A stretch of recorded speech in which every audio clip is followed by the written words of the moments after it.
What's up, folks? This is Justin, and you are listening to the Welcome to Your Doom Show. This is episode number 58, and Atul and I talk about a few more recent trailers that have dropped, notably the Mortal Kombat trailer and the Justice League, or I guess Zack Snyder's Justice League.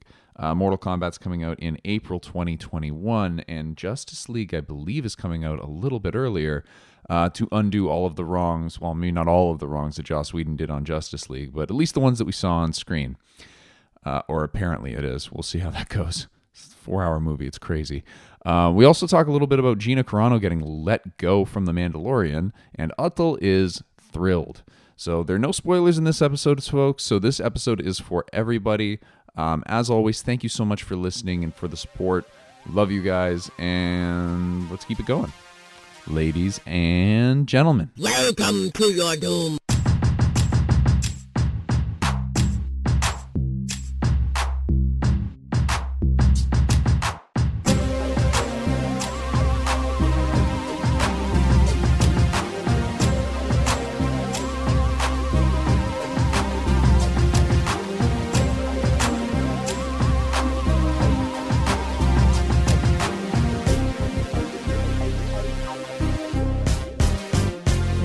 What's up, everyone? You are listening to the Welcome to Your Doom Show, and we are your snow-covered harbingers, Atul Kachar. I'm Justin Kirksoli. Why did you have to remind me of that? I've got snow sitting outside that I have to shovel after this podcast. It is currently 9 p.m., so I'm going to be shoveling at fucking 10. Are you one of those guys that like shovels in the middle of the night? Like everyone's sleeping, all you hear outside is...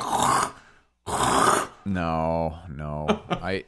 I wish I could do it in the morning, because like that's my time. I like doing things in the morning, but now that Neha's around, she doesn't let me do anything in the morning because she wakes up at like 6. Yeah. And is like, hey, pay attention to me. Right. I'm like, fuck. Right, well, you know what? Give it a couple of more years and she'll be shoveling your driveway for you. Yeah, right. You are nuts. You think that she's gonna shovel the driveway? And trust me, it's not because I'm going to be a good dad and not let her. She's just going to flip me the bird and tell me to go shovel my own driveway. I'm like, you don't even pay rent. She'll be like, that's too bad. You should have known better. How goes, man? Goes pretty good. Snow is not fun. No, it is. It is, man. I completely disagree. I have a good time getting out there, shoveling the snow, and got out for a walk today. Walked in the snow on purpose. I know a lot of people don't do that, but I gotta use those boots. You know, these boots were made for walking. That's just what they're gonna do. Yeah, but not in the snow. Now, why on earth would you want to do that? And how do you prevent snow from getting inside of your boots? The boots themselves are kind of like they're a bit high. So are you wearing hooker boots? They're not knee highs. Thigh high? I leave those... My favorite Kurt Russell movie, Thigh High. Those are for special occasions only. Every Tuesday. But the boots have enough of a height to them that I can basically take my jogging pants and kind of wrap them over top, so no snow gets into the foot compartment. I don't know how else to say that. It sounded super awkward, but there it is. Well, that explains everything. It is the compartment that contains my foot. Ew. It was funny the other day. So my house, as you know, is kind of long. Like it's a skinny, long lot, right? And then there's that pathway from the front to the backyard that runs along the side of my house. Never know what I'm going to find when I'm walking through there. Never know. It's a tunnel of mysteries, that thing. And as during normal snowfalls, like small little snowfalls, nothing drops in. I guess it just can't get around the two houses. During big snowfalls, it just accumulates tons of snow in there. And I always shovel across there, and I shovel all of it, right? And I just come in and I'm white. Yeah, that's a lot. That's so hard. And Nisha looks at me and she goes, "Why are you doing that?" I'm like, "Well, I don't want the snow to sit along the side of the foundation." Yeah. She's like, 2 questions. 1, why do you have to do the whole width of it if it's just along that crack where the house is? And 2, do you think your parents ever shoveled the sides of their houses? Because no, they didn't ever. And I'm like, fuck. Am I just making my life a lot harder? Have you seen Mystery Men? Yeah, you just it's been a while, but you just reminded me of William H. Macy from Mystery Men. The shoveler. Yeah, the shoveler, because his wife is like, why do you do this like this weird superhero thing? And he's like, I've got a gift. I shovel, and I shovel well. You're the shoveler. You got a shovel, man. I'm the shoveler. Yeah, I guess that's it. That's right. You're William H. Macy, mid to late 90s. I think that's when that movie came out. Where has he been? I feel like I haven't seen him in a minute. William H. Macy? Yeah. He was on a show which I was thinking about watching. It ran for a couple seasons. That's right. He just looks like a drunk asshole in every poster for that show, which makes me kind of want to watch it. I can't remember what it's called. I think that's the title of the show is Drunk Asshole. Actually, speaking of drunk assholes, Nisha and I have been watching Schitt's Creek, and it's pretty funny. I heard it's really good. Shugga was watching a few episodes of that, and I really do like Eugene Levy. I've always liked that guy. I've always thought he was really funny. And Catherine O'Hara has always been really funny. They've learned in a series of movies together. One of them's called Best in Show, and it's written. So it's.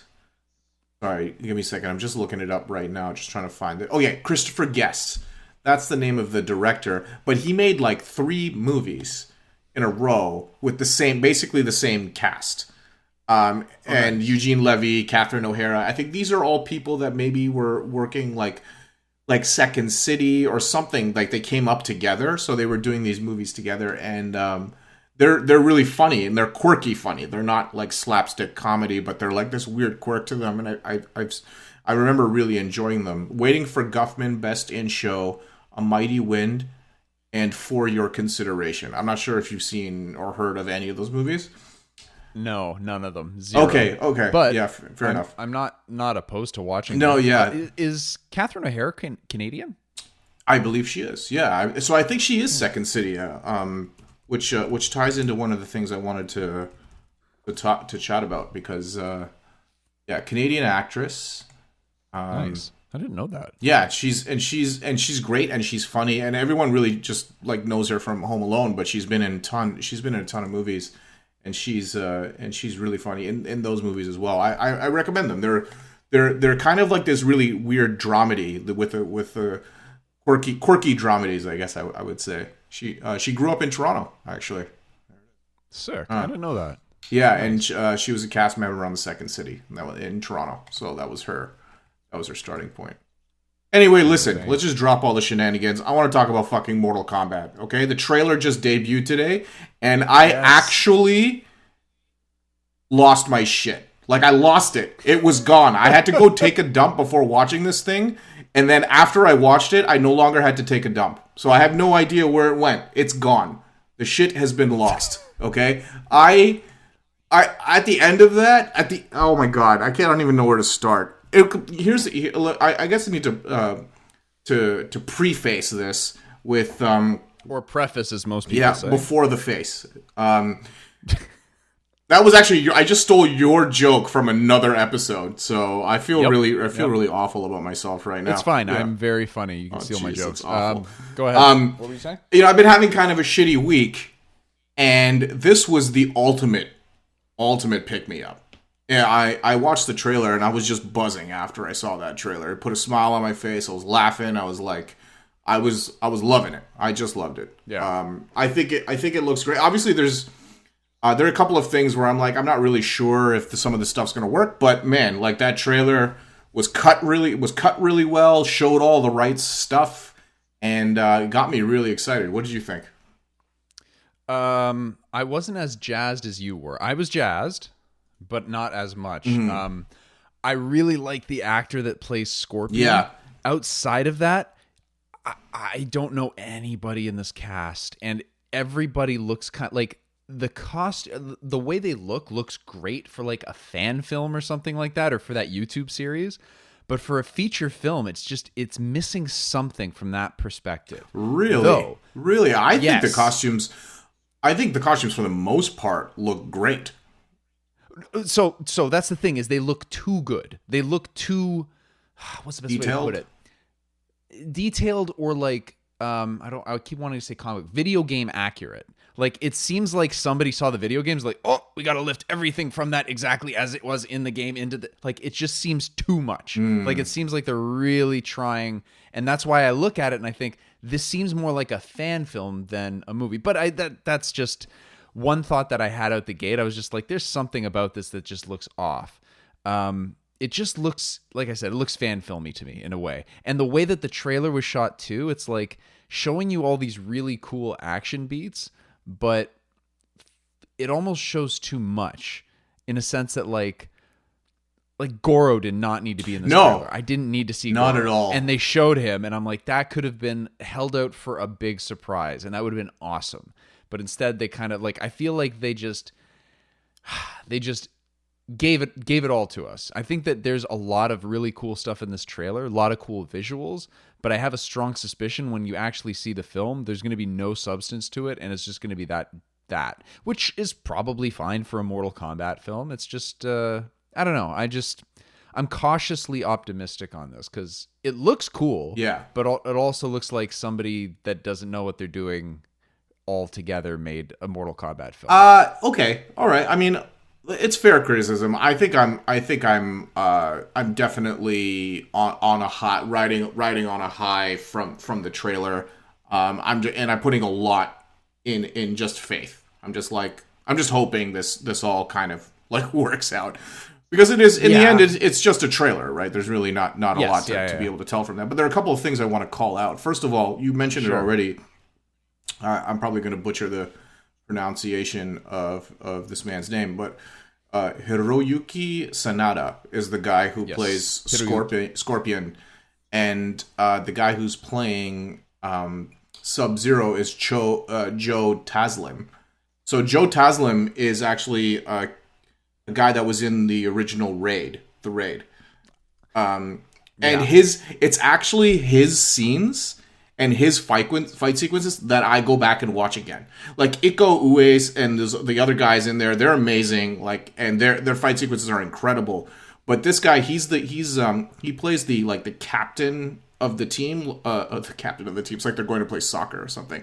But you know, he's the leader of like the special forces that go into the building in the raid, and he has an exceptional action sequence. And spoiler alert, unfortunately for the raid, but he does die in the middle of the movie. Yeah. But I think he's got some of the best action in that movie, and he's playing Sub-Zero, and the guy Hiroyuki Sanada is playing Scorpion, and he's from The Last Samurai, is he not? Yes. Yeah. He was easily my favorite character in that whole movie. Yeah. I don't know why. He had kind of like, he had a pretty simple character arc to him in that movie, but he had this like 1,000-mile stare. He was like a Japanese Clint Eastwood. I loved it. Yeah. Oh, he's a very recognizable face. And Scorpion has a lot of meat on the mythology there. There's a lot of the emotional, a lot of the drama comes from like Scorpion's backstory. So so just seeing these guys on camera and knowing that Taslim can really bring like a lot of that physicality to the role, I was super excited. I love the costumes. The only one that's not working for me is Raiden. And really? Raiden, he looks fine. But there was something about him. It's like he's kind of small. Like I feel like he's super. I feel like he's like really narrow. Like even for the average guy. Like I feel like he looks like he's like Raiden's son wearing his dad's costume and is like, I'm Raiden. Yeah. Can I buy some beer? Raiden getting carded at the LCBO.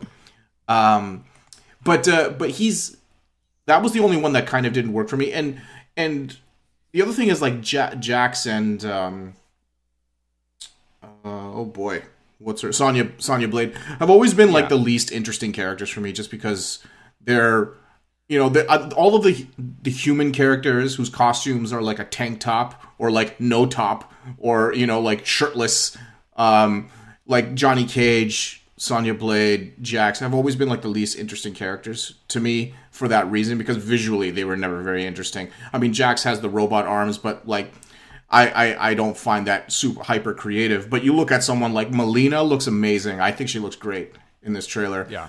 We already talked about the costumes for Scorpion, Sub-Zero. I think they look fantastic. Scorpion's even got the hood, and I think they added that sort of like later in the mythology.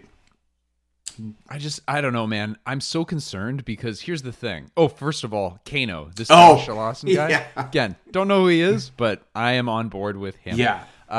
But let's see. He's got a great moment in the trailer at the end where he actually performs his fatality from the first game. He rips out someone's heart. But he looks like he's like that sort of comic relief. But I like the fact that they're not making him this kind of unlikable villain, because I know that the games can make him seem like such an asshole to the point where like you really, really do not like this guy, right? And that's fine for the games. That's kind of what they're going for. But in this movie, right, I like the fact that he's being played as maybe a little more balanced as a character, whereas in the video games he was just like irredeemable, completely like on the other side of things. In this one, it looks like maybe he's splitting the difference a little bit, and they're going to use him as some of that comic relief. I could live with that. I don't know why they decided to bring in this Cole Young person. Yeah. I'm wondering if he's going to turn out to actually be Johnny Cage, and they're just like, yeah, Johnny Cage is going to be your stage name. Some bullshit like that. It's so random to bring out somebody named Cole Young. It's such a bitch sounding name too. Yeah. Cole Young is going to win the Mortal Kombat tournament. Get the fuck out of here. Yeah, you got to have a cool name if you're going to win the tournament. I don't know why I think this. I feel like Scorpion might die in the movie, like for good, like Demon Scorpion. He'll like pick up the mantle or something like that. Like maybe he would actually like turn into, because there are multiple iterations of Scorpion, there are multiple iterations of Sub-Zero, and they're going with the bastard version in this one, the real jerk Sub-Zero, Baihan, I think is his name. Yeah. I think he looks great. That first reveal of Sub-Zero when Jax tries to shoot him and he freezes the shells from the bullet, and he has this. And this is another weird thing that I liked about it that probably nobody else even cared or noticed, is that he doesn't squint. Like the tough guy thing. The tough guy thing is to squint into the camera. If just like if you're trying to exude some kind of like machismo or whatever. With Sub-Zero's initial reveal, his eyes are like, it's uncomfortable how wide open his eyes are. His eyes are really wide open. He's got those really pale blue eyes, and he does a little Michael Myers head tilt when he freezes the shotgun shells. And it's like, and he just kind of stares at them. And I'm like, these are really cool ideas. They didn't go with the obvious thing, I guess, and that's what I kind of appreciated about it, because there's a lot of that tough guy, like the squinting. It's just like, it's such a weird thing to latch onto, but the fact that his eyes are wide open, he doesn't blink. He's like, his eyes are wide open. He's like staring into your soul kind of thing. And even when he sort of announces himself, as one must do when fighting in a tournament, he says like, I am Sub-Zero. Even then, his eyes are really, really like sort of like wide open. And I think that was a particular creative choice. And I thought that was interesting, and I really liked that.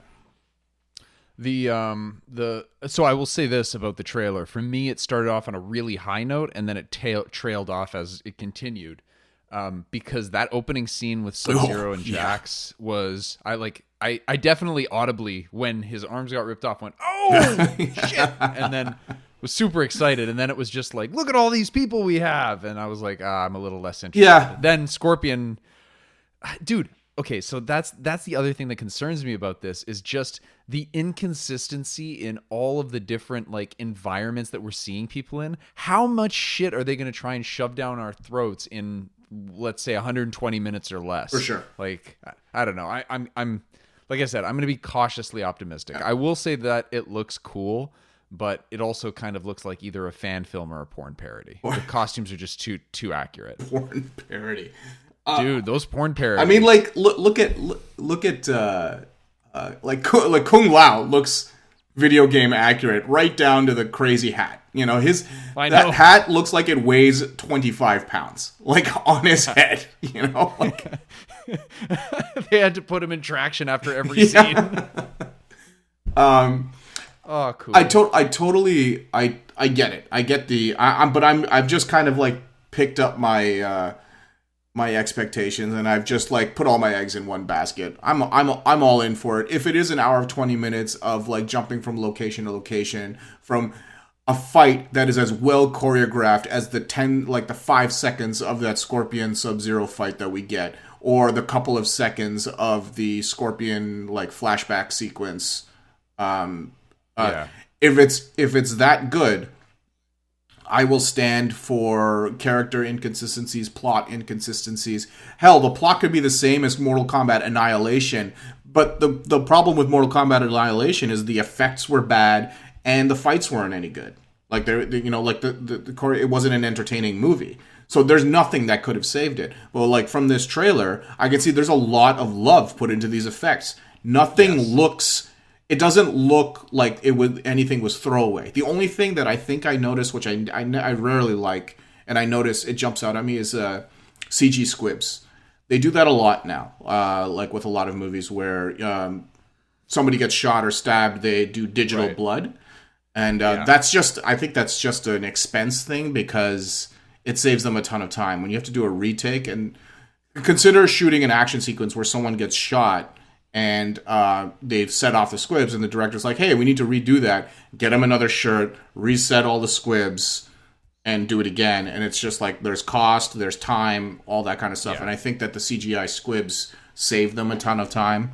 So I think that's the one thing that I don't like about it. But I think everything else, there was a lot of love.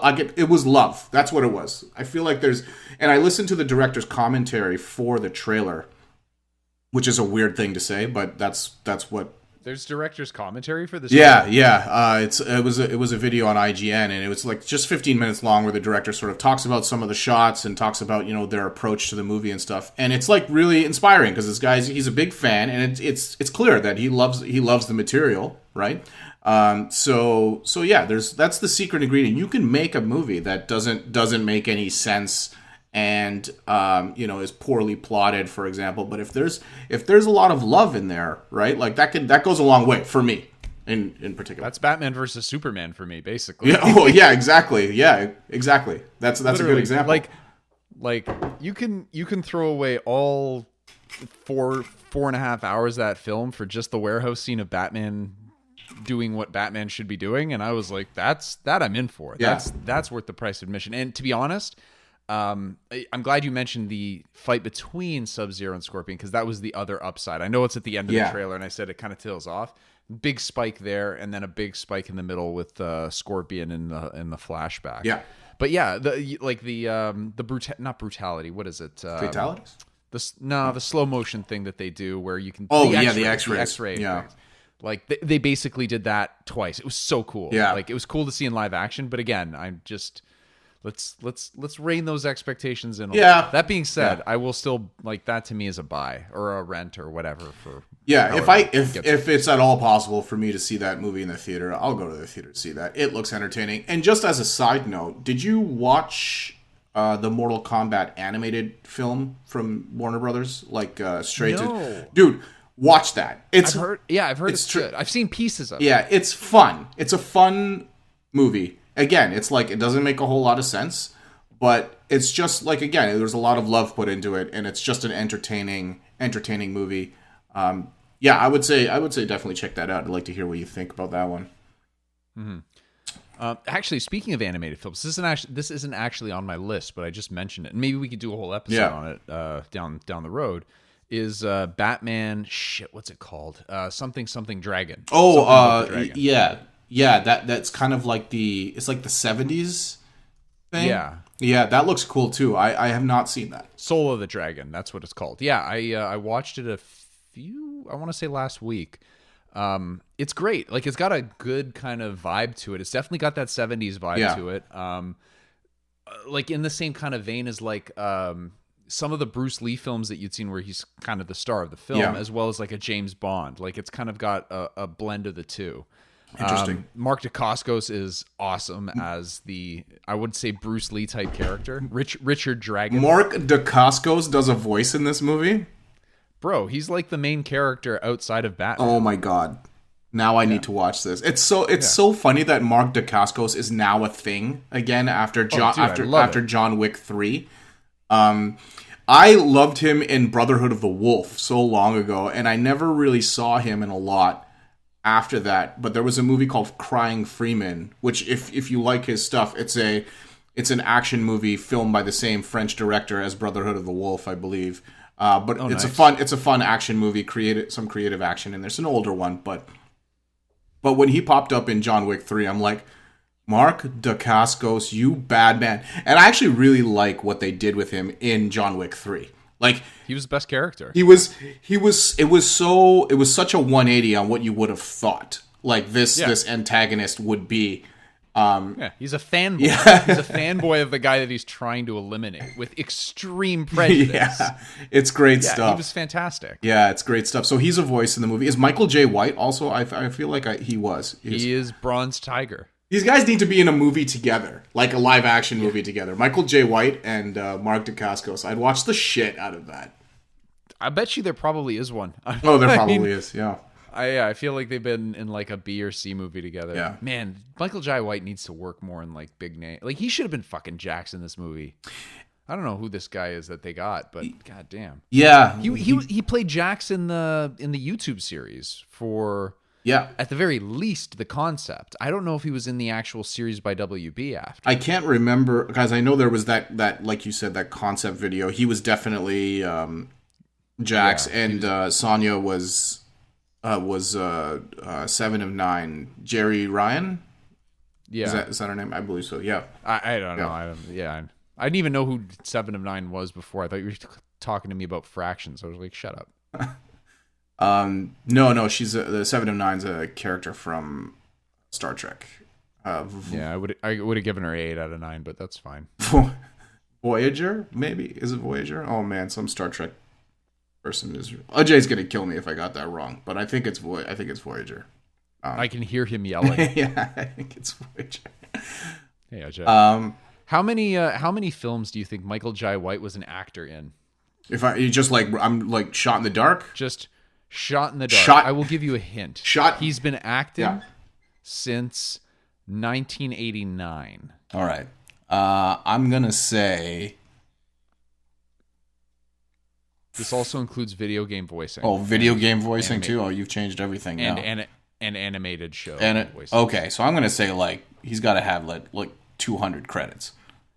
Nah, 111. Oh, okay. But still, that seems like a lot. Yeah, it is a lot. I mean, if you're talking about, like, voice gigs too. Yeah. Yeah, so I can't remember exactly what we're talking about. Oh, we were still talking about MK, I guess. We drifted to a bunch of other things. But, that's the MK trailer. Anything else to say about that? No, bring it on. I'm excited to see it. Yeah, sorry. One last thing about the trailer. At the end, the Mortal Kombat, original Mortal Kombat music comes on. And it's like a redone version of it. I don't know if you noticed that. I did. It was subtle. It was subtle, yeah. I was a fan of that. Yeah. Okay. Next thing. I got something, but do you got something we want to talk about? Well, I feel like you're probably having a better week than you're letting on because it sounds like Gina Carano's not going to be gracing the screen of The Mandalorian anymore. I guess they listened to the last episode and they're like, fuck, we got to get rid of her. They're like, yep, these two guys, Atul and Justin, don't like her, then we absolutely need to get rid of her. They are the litmus test for what the people enjoy.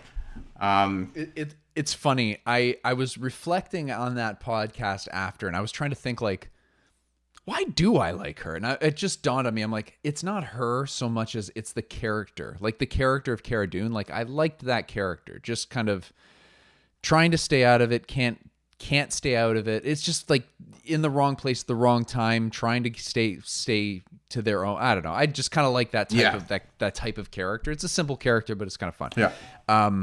Not married to Gina Carano, and I guess we're not going to see her in that anymore. I'm curious to how they're going to write her out of the show, if they just replace her. But whatever. I agree with you. The character is interesting because the approach they took, like this whole idea of like a rebel shock trooper, and the whole idea that the rebellion winning doesn't mean everybody lives happily ever after. I like that notion, and that's kind of I think from a military standpoint, I think that's what she represents. It's like the veterans coming home from the war, from a war, and finding that things, you know, it wasn't a magic silver bullet. This whole war that they've been fighting, things are still bad. Things are still corrupt. And how do they function in this new world that they helped create? Right? She's Star Wars Rambo, basically, except with boobs. Right, and it's an interesting character, but she's no longer there. It's over her political stances and her tweets and her badgering of, I don't know. I read some of them. I got to be honest with you. I don't understand why actors and actresses decide to sort of like voice controversial opinions to the world at large. And we don't need to get into it right now. We did talk about this at length on the James Gunn episode, but it's different when you're announcing it on a board to a bunch of anonymous people versus when you're together with people that you know and trust and are voicing opinion. They can understand nuance in your physicality, in your voice. You can have a conversation in real time. That's not what you're going to get from the world at large. And she caught it. And you know what? Like, I just, it's hard to have sympathy for. I don't. I do and I don't to some degree. I do because I feel like what she was saying, because it had to do with something about, something along the lines of, it wasn't the Nazis doing stuff to people, it was their own neighbors. Yeah. I did read that. I get the sentiment of what she's trying to say in a very heavy-handed and I'd say brutish kind of way. Yeah. Because it's applicable on both sides of the fence. If we're talking American politics, it's applicable to both the Democrats and the Republicans. If you look, you could literally take the argument that she was trying to make and apply it to either side. It's just it's a commentary, I guess, on trusting your neighbors and I guess everybody buying into some sort of ideological principles and then just turning on each other. It's some sort of commentary she's making. That being said, we're in a time right now where I feel like anything you say can be misconstrued and used against you in some way. And in this case, that's exactly what happened. Now, that's me looking at what she's saying and thinking about it. Do I feel bad for the situation she's put herself in? No, you're a fucking actor. Go act. That's what you're supposed to do. You're not supposed, like, if you want to start taking these types of stances and having these opinions to a broad mass like you do, then you need to understand that is going to come with consequences because you are representing the Disney brand. You're representing the Star Wars brand, and those brands don't want to get into politics like this. For sure, yeah. And you're not a big enough star to try and pull this kind of stuff. Like Tom Cruise can flip out on a set on a bunch of people not wearing their masks or whatever happened, and he's going to come out unscathed. In fact, he probably came out looking even better because he's fighting for the little guy that just wants to work. And there are people that are not following rules and causing people, whatever. So she's not Tom Cruise. She's not a political spokesman. She's an actress, and I think that she needs to be careful with what she says because if you say the wrong thing in that environment, this is what could happen. Yeah. So it's unfortunate for her because I don't think she's coming from a place of anger or malice. Maybe she is. I who am I to say? But I think she truly thinks she's saying something that is helpful to somebody, whoever it is that's reading it, that she thinks she's communicating with and trying to be helpful. But unfortunately, you've got to also kind of read the room and understand that, the people that you're working for might not want you to do that. I mean, shit, we take a risk with that with this podcast sometimes. Yeah, for sure. So it is what it is. It's a calculated risk, and she's on a very public platform to be a little bit too brave to do something like that, I'd say. Yeah, I mean, also, like, the form of her comments are inflammatory, purposefully inflammatory, and they're purposefully insulting, and it's like, okay, well, that's how you decide to voice your opinion.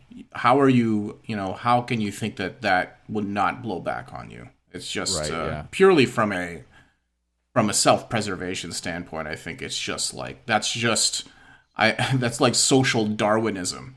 You know what I Yeah, mean? Like that's exactly. like, yeah, you got to go.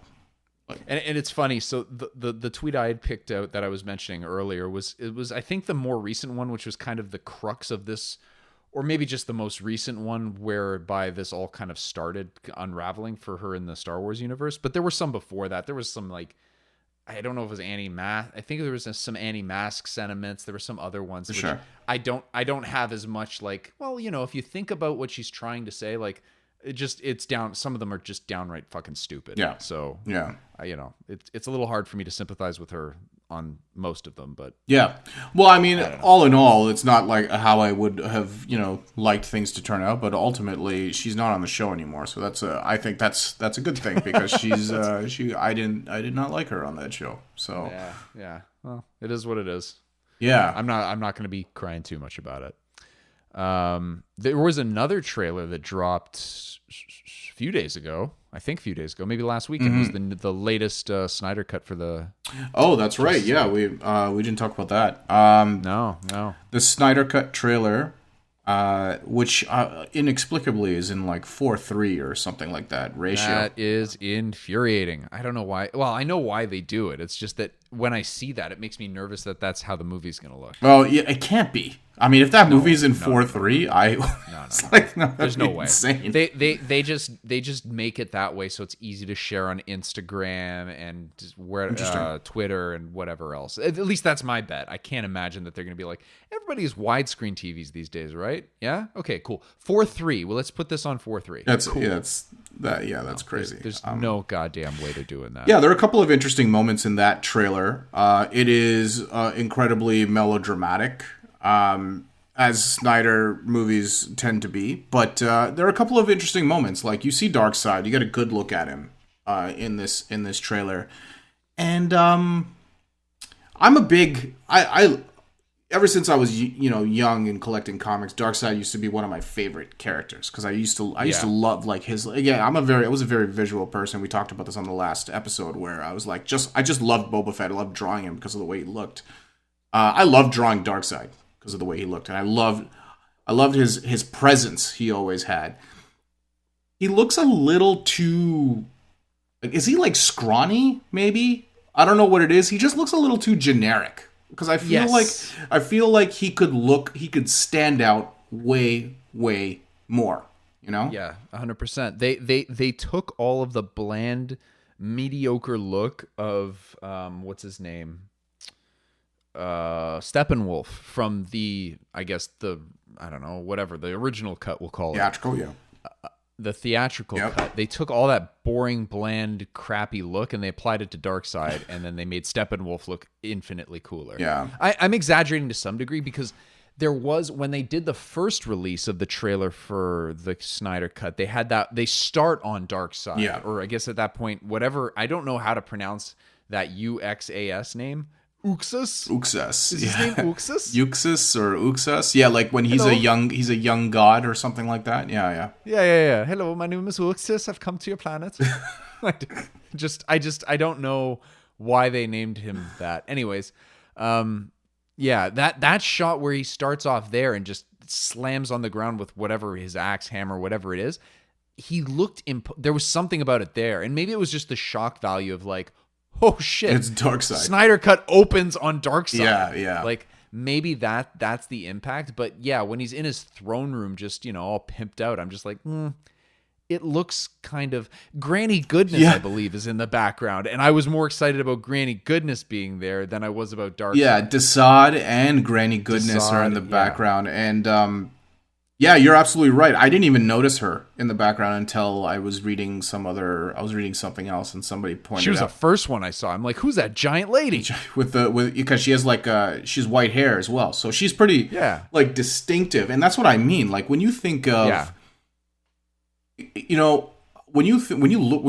I think of the New Gods, like when I think of Darkseid, Orion, Highfather, Apocalypse and all of that, I think of just like the wackiest color palette. I think of like the craziest designs, and unfortunately, like I wouldn't, I should have expected it, but like there's that monochrome tan color palette approach to this scene that really just kind of deflated my excitement to see the new gods on screen for the first time.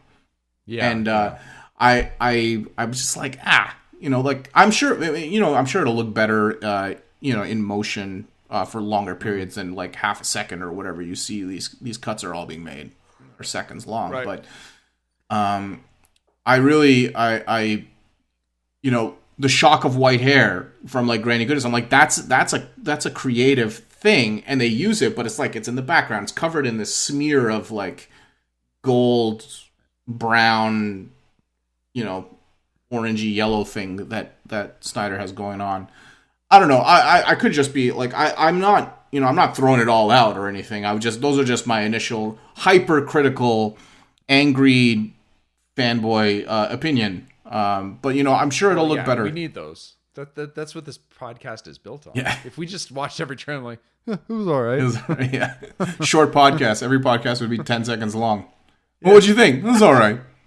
How was Wonder Woman 84? Yeah, all right, good. This has been the Welcome to Just see you later. Bye. Yeah, I don't want to be overcritical, Like I don't like being like hypercritical on something I haven't seen yet. But it did do it. It did sort of be hypercritical of the trailer, not the movie. Yeah, it's sort of like the design sort of rubbed me the wrong way because there's so much room for creativity with the new gods. Yeah, agreed. And I wonder who we're going to see. Maybe we'll see Orion as well. Like, who knows? That'd be sick. I'd be very happy to see Orion. There's all kinds of rumors. I keep seeing Green Lantern rumors, Martian Manhunter. There's just rumors. So we'll see what actually happens. But I am excited to see kind of that nightmare world again. Because that was one of my favorite... Like, that... I always rave about the warehouse scene, but I always like that post-apocalyptic look to the nightmare world. And then it looks like we're back in it. Now, I don't know if they're going to address it as some sort of a time travel thing because it doesn't sound like they're going to do a sequel, which I don't know. Maybe they are, maybe they aren't. I mean, they're doing The Flash, which is going to involve time travel. So maybe they work in that, the thing with The Flash and Batman versus Superman in that.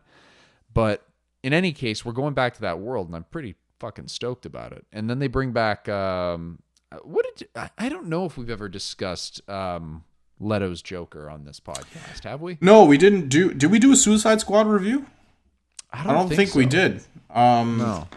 Well, I guess general opinion on that movie is another movie where I was just kind of like happy to see these characters on the screen for the first time. So, like in a nutshell, this movie was like, I feel like this movie, like Suicide Squad was a movie, and then someone chopped it into little bits, and then an infant put those little bits back together, and that's what we got in the theater. So it's not, I don't think it's a good movie. I don't think that it's well put together, but I think there are some moments in there, and just seeing some of those characters, it was being a massive DC fan. I'm just like, I'm amazed that this thing even exists as a thing. So beggars can't be choosers in that scenario, but I do recognize it's not a particularly good movie. I don't know. What's your, I guess you're asking about the Leto Joker in particular. Yeah, we can start there. I mean, if we want to talk about Suicide Squad, I'm always down for that too. But yeah, more the Leto Joker, his inclusion in this, and what your thoughts on his portrayal of the character was, I guess, in Suicide Squad in general. Yeah, I'm always open to new interpretations. Like, I really do. Yeah. That's the one thing I do like about the Suicide Squad's portrayal of the Joker, is that it veered way off into left field. And there have been some comics, in particular, written by Brian Azzarello, and I can't remember the name of the mini, like, the little mini series that he wrote, but basically treating all of the Bat villains as, like, street-level thugs.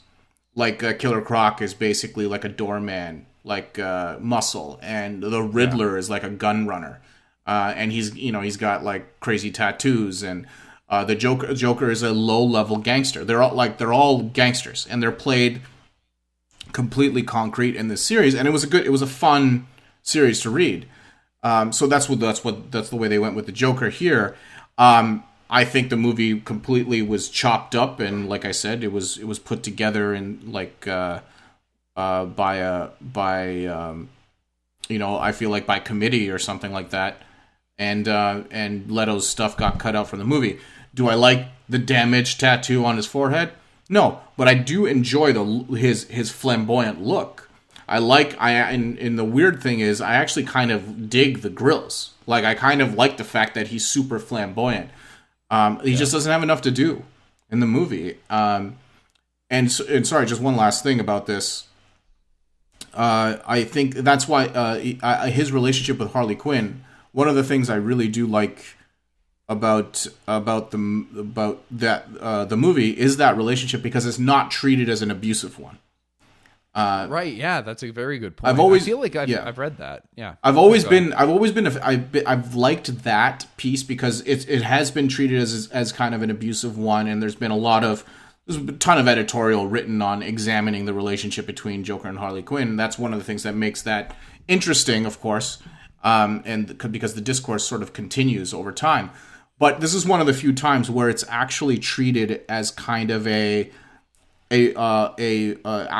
actually like love there in a weird sort of crazy deranged way. It is a sort of loving relationship. So I do kind of, and they only hint at that. That's the problem. They don't really spend any time there. We got to get to the next nonsensical plot device that they need to get to, you know.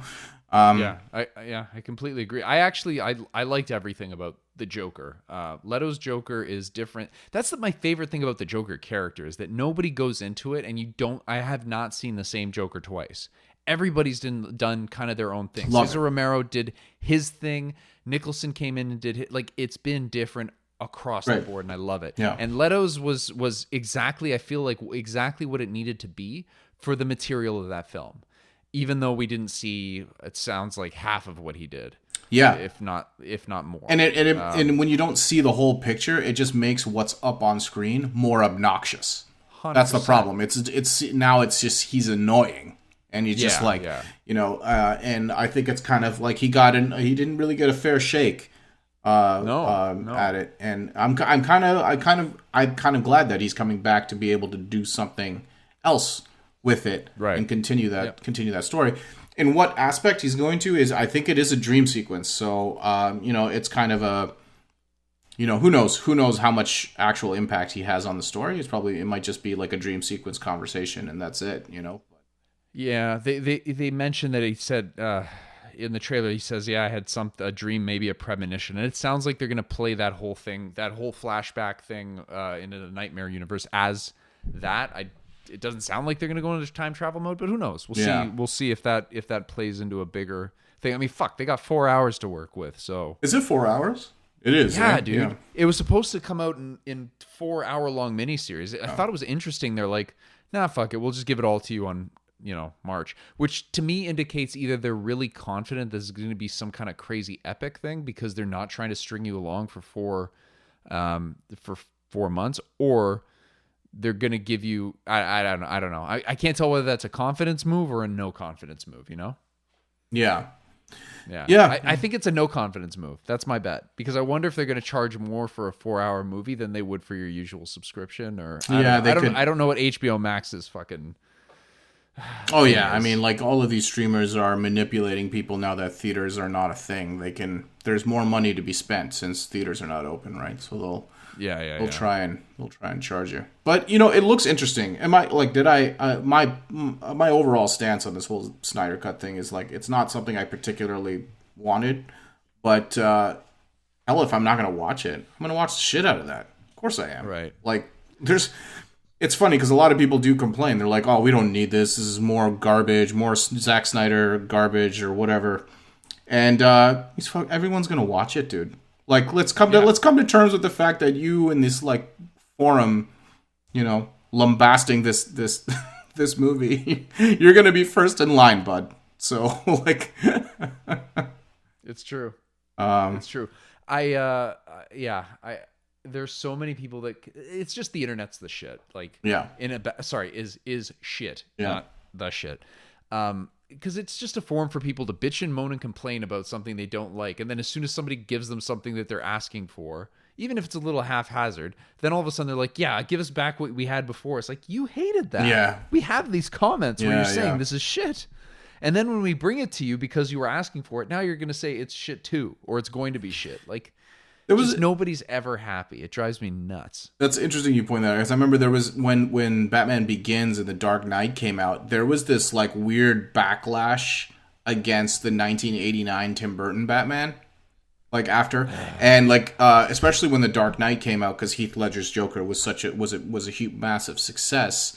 Right. Everyone is like, oh, like Jack Nicholson's Joker was shit. I'm like, yeah. What the fuck are you talking about? Like, what's with the revisionist history? Like, and I guess that's the thing about art. It gets re-examined under different, lenses as time goes on. But like, it borders on it borders on childish, because it's like the next shiny thing somehow undoes the thing that existed before that people liked. Right. It's funny. Comedians have described this best, where you can't look at something at a certain time and say it is what it is at this time, whether it's either okay or not okay at that time, but you say whatever it is, and then you move the line as to what is either okay or bad. And in this case, is good or bad objectively. Sure, right? sure. If you move that line as to what is actually good and it's no longer falling in that line, well, that doesn't hurt what it was back then. Right? Yeah. Like, everything's a product of its time. Some things are timeless, I guess, in that they still are beyond that type of scrutiny.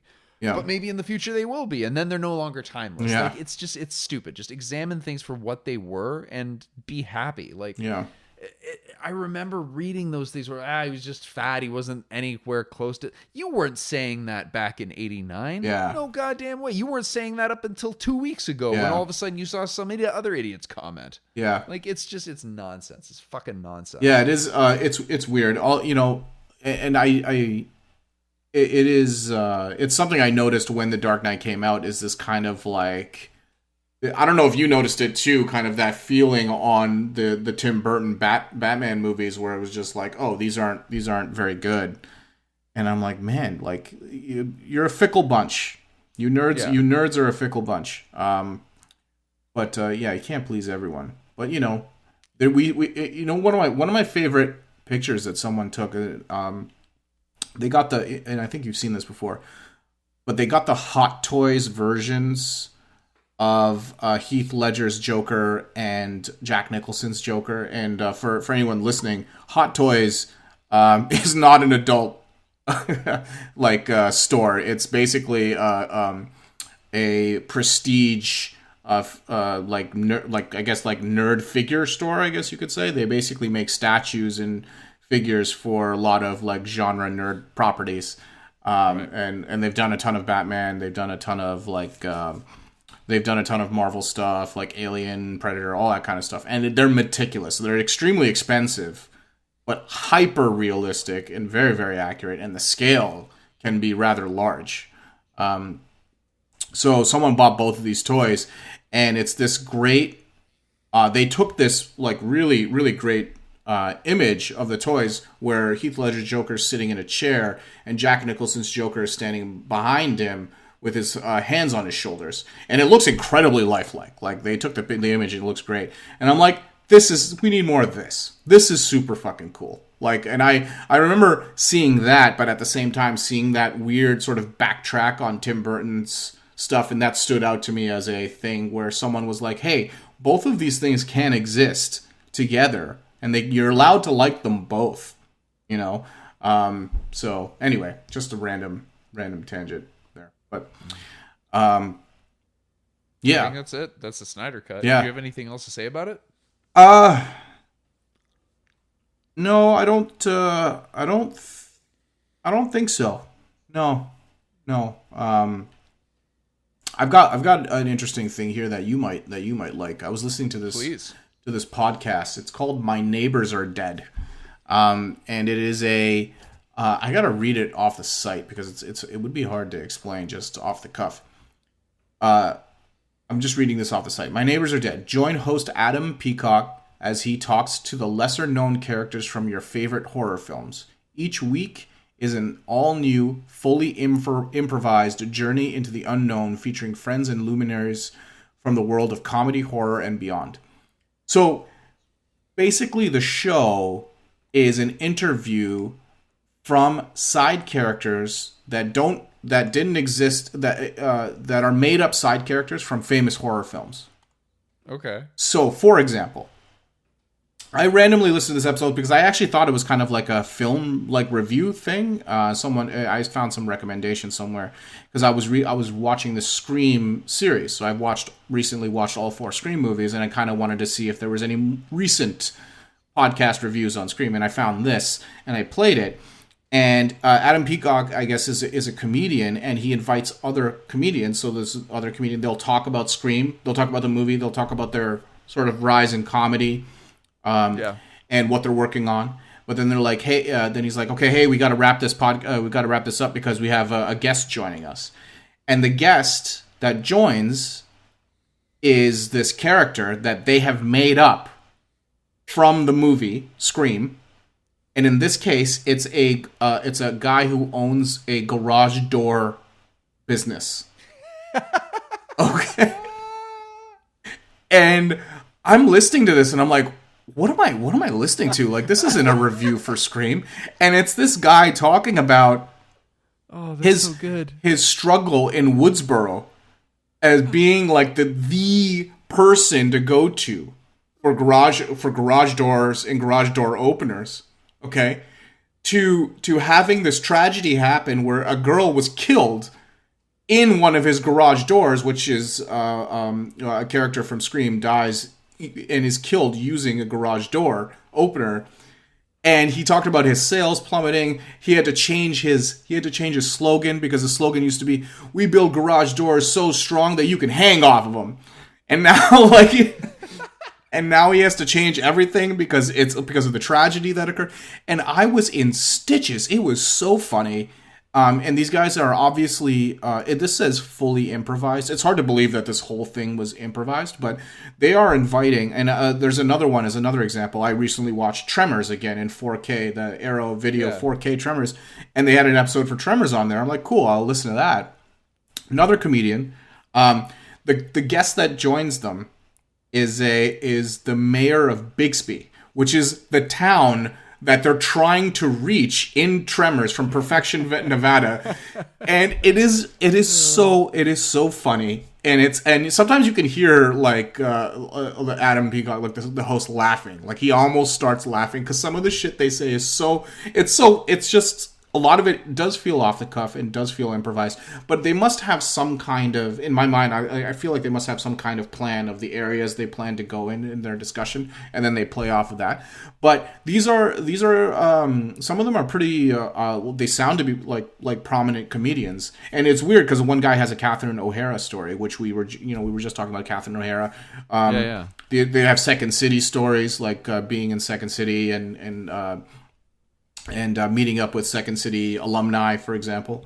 So like really funny stuff. I can't remember. So it was Tremors, Scream, and I listened to one more, which I thought was really good as well. And I can't remember what was the name of the podcast again. It's called My Neighbors Are Dead. I typed in Google conversations dead neighbors. Oh boy. Yeah, I'm gonna clear your cache after that one. And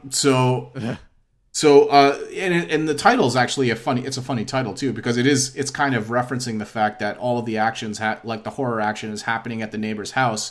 So this is a neighbor who's just a random person on the street calling someone saying, "Hey, my neighbors are dead." Sort of a clever title because it's like it's insinuating the fact that this focuses on not the people involved directly, it's the other people who happen to be around, businesses, politicians, neighbors, like whoever.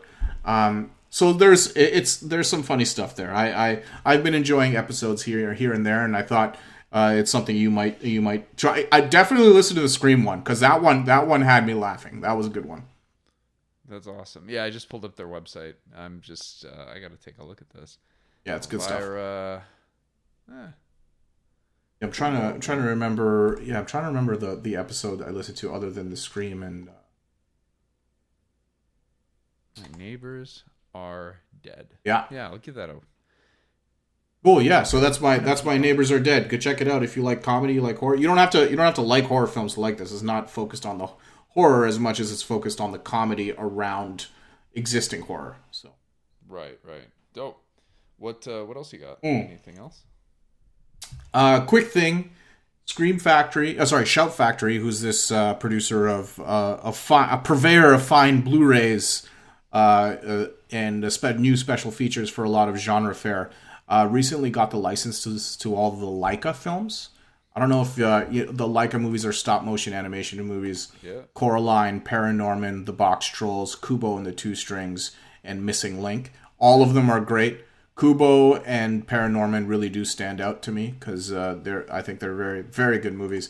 But I guess the bottom line here is that I own most of these movies on Blu-ray already, but if Shout Factory has got the license for them, they are probably going to rescan them, maybe even release them in 4K and include new special features and probably cool new box art and stuff. So I try not to rebuy things or double dip as much as possible, but fuck, dude. At this point, Shout Factory has made some really good products. I own their John Carpenter releases, like John Carpenter's Thing and the Fog.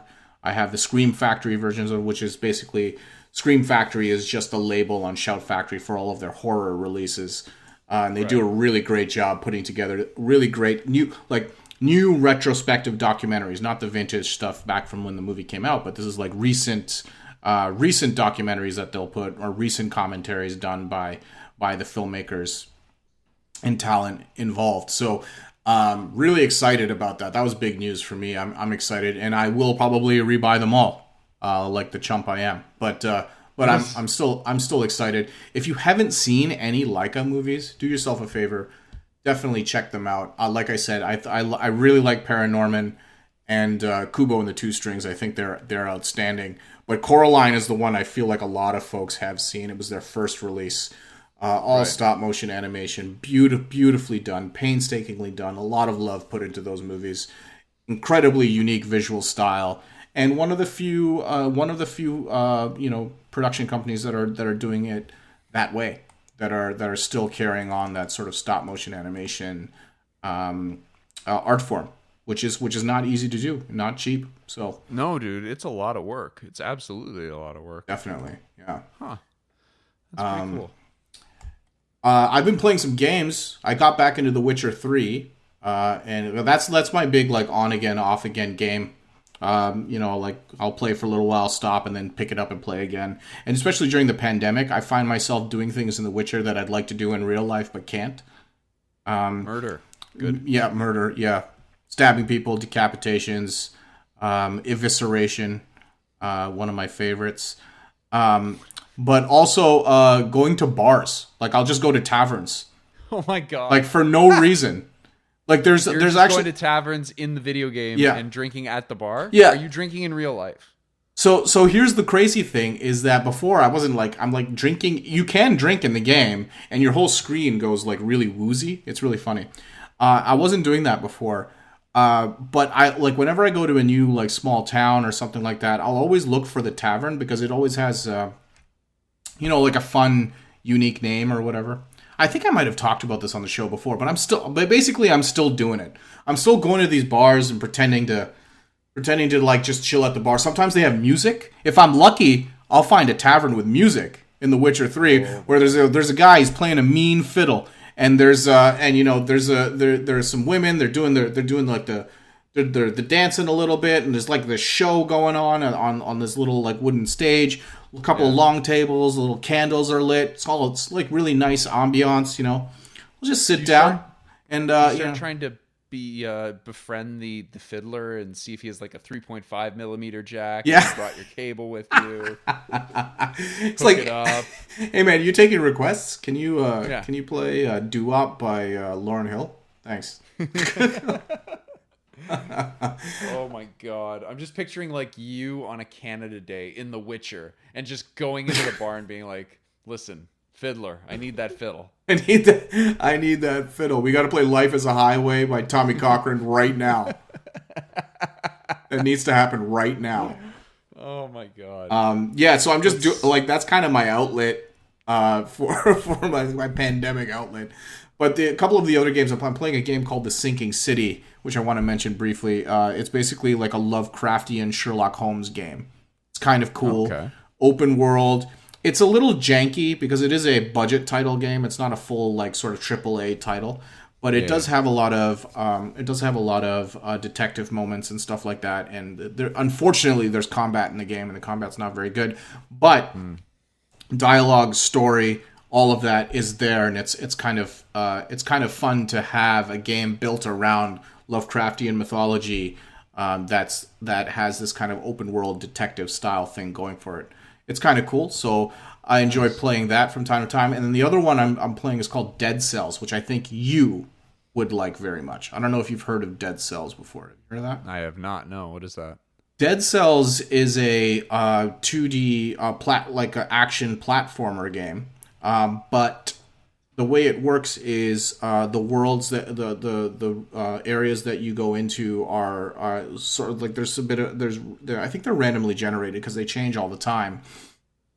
But you basically play the game, you gain cells as you kill enemies, and then you put cells into things like schematics. You can buy weapons, you can buy different clothing, you can buy different perks and stuff. But when you die, you always get sent back to the beginning of the game. So it's something that's, I think it's called a roguelite, if I'm not mistaken. Like that's kind of what these games, or a roguelike. I get those two mixed up all the time. Feel free, all listeners, to comment and correct me. But basically, you play the game, you die, and then you play it again, and you die, and you keep dying. Right. But as you play, you get better at the game, right? But you also gain access to more weapons, and you gain more powerful mutations, right? And it's incredibly well put together. It is so responsive, and the controller, if combat feels really, really good, and if you die, it's usually just like your fault most of the time, because you learn the character, you learn the enemies' fight patterns, and then but when you encounter them the first time, you don't know what they are. So a lot of the times you can die in that case, but you'll always remember that, and then you go back and be like, I remember this guy does this thing, and then the whole aspect of dying repeatedly over and over again was not something that appealed to me. I was kind of old school like that. Dying in a game is always like, I don't want to do that. But this game's like, you got to let go of that. You will die, and you will come back. What's the name of the game again? It's called Dead Cells. Dead Cells. Yeah. So as soon as you kind of let go of dying being this like really negative thing, the game becomes really, really fun. And it's got a nice little art style, really great sort of Twitch action arcadey gameplay. Lots of weapons to choose from. None of the weapons feel cheap. None of them feel unbalanced. And there's really deep combat. There's a lot of status effects. Weapons in combinations with each other can do like crazy amounts of damage. I think you might actually like it. Okay. Check it out. Yeah, I got it up here on my screen. I'll check it out after the pod. Yeah. The only thing I've really played in the last little while was God of War. I finally managed to play. We talked briefly about this in the last. Well, I think the footage was left out of the last podcast, but like I'll just keep it brief. God of War is the shit. That game blew me away. The story and the mythos that they expanded on in blending Kratos into kind of the Norse god mythology and the marriage of the two in the game. Plus the game looked beautiful. The gameplay mechanics were very challenging, but still there was a level of progression that kept things fresh and interesting. It was a beautiful game. It was a beautiful game through and through. It was totally the best incarnation of the Kratos character that I've ever seen. He was always kind of just pretty one-track mind in the first 3 games, and in this one he's got a lot more meat to him. Yeah. He was already meaty, I guess, to begin with, but in this case he's got more of a personality to him. It's very much a father and son type of story, and it's just fantastic. If you haven't played any of the other God of War games, you really don't need to. You could jump into this and I could tell you the 2 or 3 things that you need to know about Kratos and his history. And even then you can just hit Wikipedia and you're good to go. It's such a good game, and I would wholeheartedly recommend it to anybody on PlayStation 4. Or I believe it's been ported over to PlayStation 5 and it looks fucking great. I did see a video where they ported it, and it like the frame rates jumped, the resolution jumped. It's on sale right now. Actually, I got a notification because when you recommended, you talked about this before, so I put a watch on it. It's $10 right now. Oh, that's worth it. Yeah, that's worth it. Oh, for sure, dude. Yeah, so I think I'll probably buy it. I guess my problem is that I have too many games to play. I don't think I'm like, like Sinking City is a ton of time in there, and that I want to try and finish that game if I can, but these games aren't small, and I also like the other game was Horizon Zero Dawn. I was thinking about getting back into. And have you played that at all, or you've heard of that? Sounds familiar. It sounds very familiar. Anyway, it's another open world, but it's an open world game, but it's another PlayStation exclusive. Like God of War is a PlayStation exclusive, and Horizon Zero Dawn is as well. But yeah, I think I'll probably just buy it, and when I feel like it, pop it in, and it does look like a fun game, and maybe if I beeline the main story, I can get through the whole game and actually say I finished it. That's my problem is finishing. I can start tons of games. I just never finish them. Like I recently, you can go to your PlayStation. There's a website that does a PlayStation. It's like a year in review. I don't know if you've tried this, but I just did mine. You log in with your PlayStation account and it gives you kind of this cool breakdown. But basically, over the year, I played 29 different games. And my top games was Warhammer Vermintide 2, which I got back into during the pandemic. I put 70 hours in over 2020. And Witcher 3, The Wild Hunt, 46 hours. And Earth Defense Force, 38 hours. And this is all just for 2020, not total time. But yo, send me that site, dude. I'd be curious to see. It's going to be very Killing Floor 2 heavy, because I got good at that game. I popped it in fairly recently after not playing for weeks, and then I was just like, let me give this a go. And I was rusty, dude. Yeah, you need to be dialed in to be good at that game. And I was doing Hell on Earth runs solo. I was pretty decent. You were soloing Hell on Earth and Killing Floor 2? Dude, that's bruh. I'd only pass it one every. I'd finish the level and kill the boss one every 20 times maybe. That's exceptional. It's a challenge, but yeah. With a few classes, I was pretty dangerous. The healer and the gunslinger were my guys. We tried to do our LAN party this year remotely, so we did a remote LAN party this year, and Killing Floor 2 was on the menu. That was a lot of fun. But you were definitely doing a lot of the heavy lifting. You were carrying this team on your back, sir, in some cases. Just trying to do what I can. Just trying to support the team. Listen, all right, so we've talked a bunch. We're just over an hour now. Yeah. There is one thing I wanted to bring up, because you mentioned it in the when I brought up God of War. Sure. And you said you wanted to beeline the main story. The main story. Yeah. What the fuck is a beeline? Because I don't think anybody's right when they say I want to beeline something. When I hear beeline, I think it is not the shortest path. I think it's the longest path possible to get from point A to point B. Now, I would like to hear your arguments as to why that is either true or not true. Go ahead. Well, I'm looking at. I looked up beeline in this thing, this Google thing. And what I got back was to go quickly in a straight, direct course. Has anybody seen bees travel? They are erratic as fuck. There's no way that they travel the most efficient path from point A to point B. It is such a wrong way to describe how to go. It should be said, instead of I beelined it, just I fucking straight lined it. That's it. That should be the new terminology. So when somebody says I beeline something, I want to slap them in the face, because I don't think that they think. Why do they call it beeline? It is actually beeline, B-E-E-L-I-N-E. I actually use the letter B, like a teenager. And beeline means a straight or direct course. The word comes from the belief that once bees have collected nectar, they take the most direct course to their hive. The term was first coined in 1830. My God. That's the problem with that term, is those people in 1830 didn't know fuck. Wow. I didn't know a goddamn thing. 1830, Justin. Yeah, I am about to argue something that's been being used for almost 200 years.